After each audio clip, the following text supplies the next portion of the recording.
South Central Utah is truly a unique area. As I was traveling down the remote dirt roads, it felt like I was traveling to another planet filled with breathtaking natural wonders.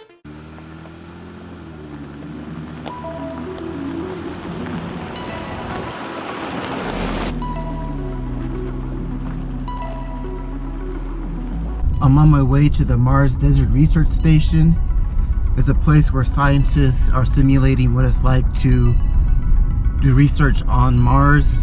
As you can tell from the terrain, is what I imagine Mars looks like.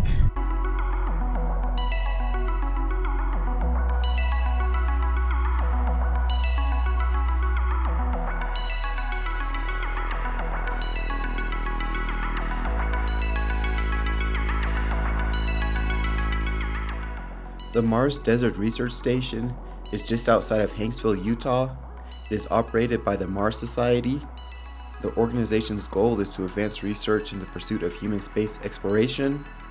At the facility, teams of 6 to 8 people spend 2 to 3 weeks living on the station as if they were actually living on Mars, with spacesuits and the whole 9 yards. This is just one of their facilities. They have others located around the world.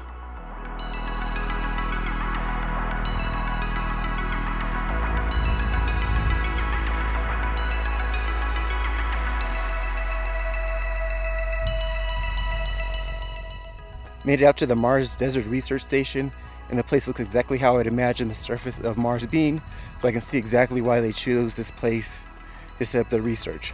Unfortunately, you can't get onto the property, and you can't even fly a drone or sting so you can get a better look at it. Just past the Mars Desert Research Station is Purple Mountain. I don't know if that's the official name, but that's what it was labeled as on Google Maps. This place looks amazing. That's where we want to be, right up there, so you can find a path up there.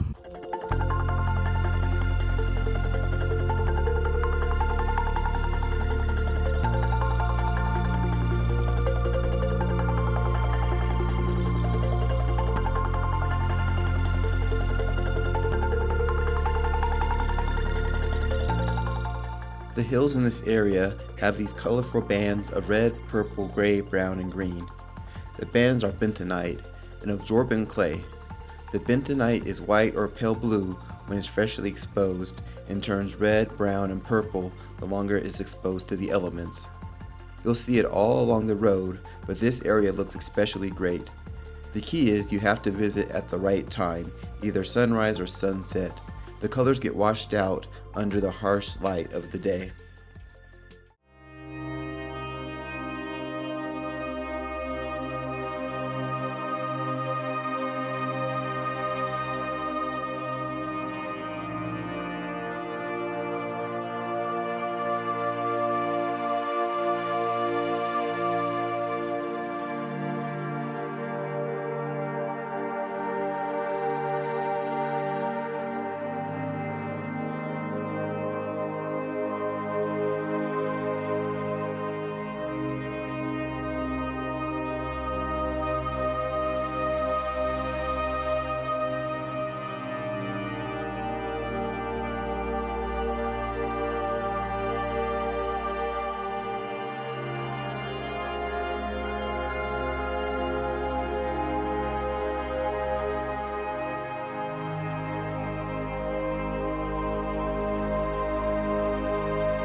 Whew, that was quite a day.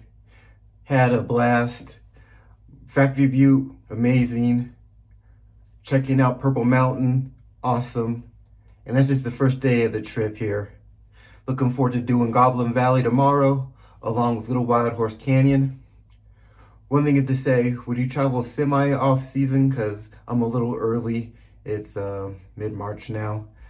And you're in a small town. Literally nothing is open. I think there's 3 restaurants here and 2 of them are closed. So I will be eating from a gas station for the next couple of days.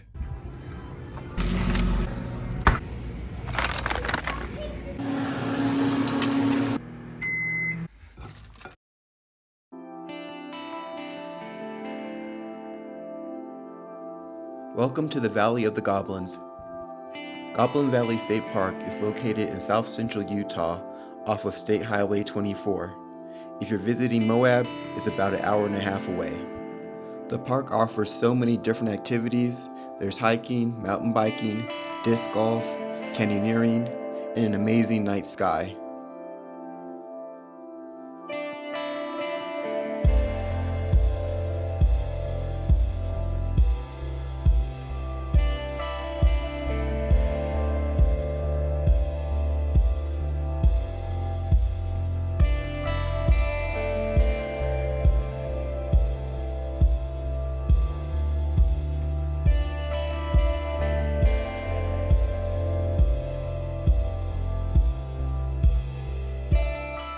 The main attractions in the park are the thousands of hoodoos, aka goblins, that fill a 3 square mile area in the valley below. There aren't any trails in this area. You're free to explore, but still need to be respectful of the natural structures, plants, and animal life.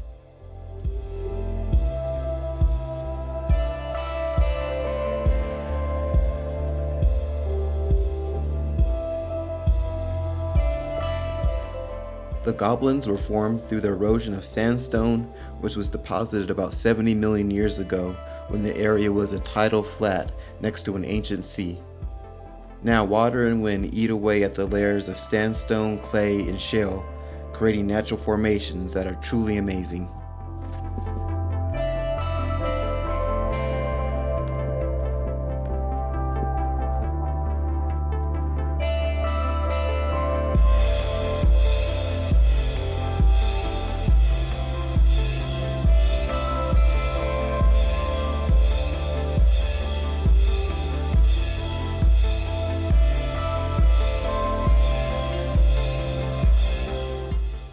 Goblin Valley is amazing. I don't think I've seen anything like this before. There's 3 valleys that people typically explore, and there's not really any set trails per se.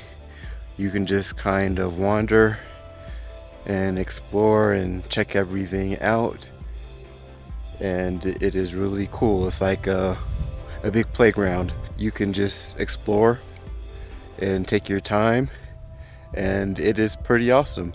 It looks like another world.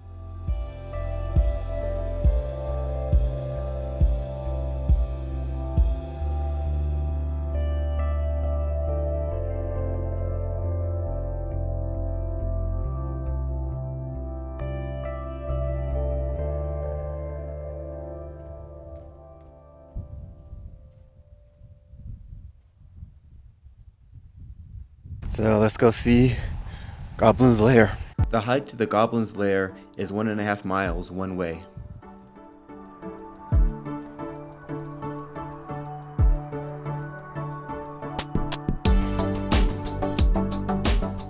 The lair appears to be a massive cavern, but in actuality it is a slot canyon, but the entrance is sealed off by rockfall. Made it to the entrance of Goblin's Lair. For the most part, the hike isn't too bad. Pretty family friendly. I've been seeing families doing the hike. There is a steep little climb to get up to this entrance here, and if you can see down there, looks like it's pretty steep to get down there. So things always look weird from this angle, so I'm sure there's not too bad to climb down there. Go check it out, and apparently there is a lot of little caves you can go crawling in, and I'm not sure if I'll do that. We'll see. The climb down was a little trickier than I expected. When you get close to the bottom, don't go to the left, or from this perspective, the right side. The drop is higher than it looks, and the ledge is narrow when it comes to foot placement. It is a 70-foot descent from the top of the canyon to the floor below. You can get a permit to rappel from the top to the bottom, and there are also guided tours available. Let's see what's going on in this cave here.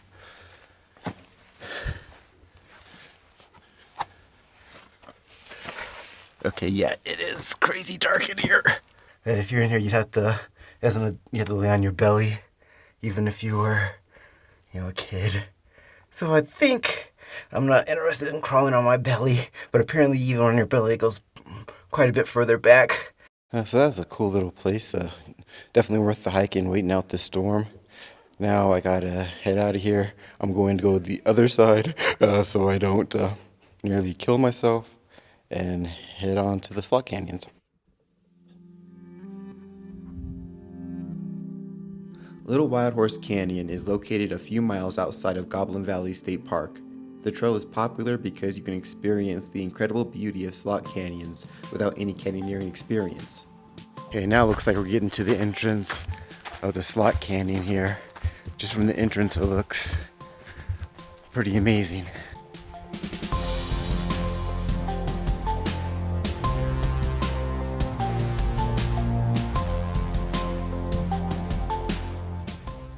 The trail is family friendly with a few spots that require small climbs or you may need a boost.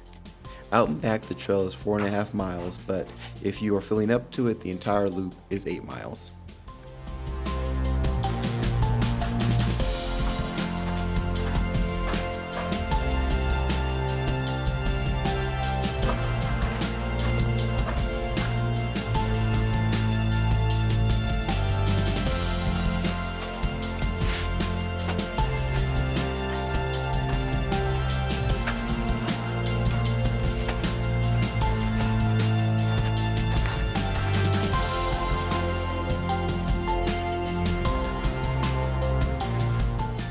The trail's really starting to get narrow now, which you would think about when you think about doing a hike through a slot canyon, but it's still an easy family-friendly, I shouldn't say easy, it is a hike a family can do. That should be really fun for the kids in particular. And at this point, I don't feel like I need to suck in my guts, so good to go.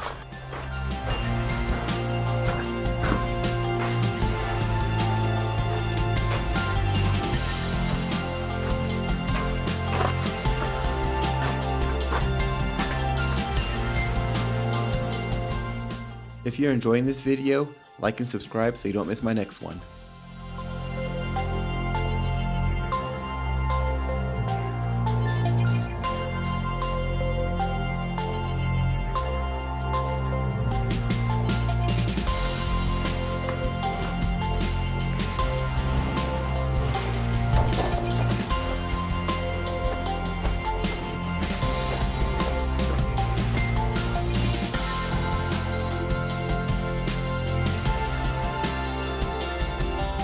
After a while, the canyon really opens up, and I'm gonna go until it meets up with the road. And at the road, you can take that, and it connects to, I believe it's called Bill Canyon, and you can do a loop. That turn around, I think it's all the coolest stuff anyways. I'll try to double that back to the car.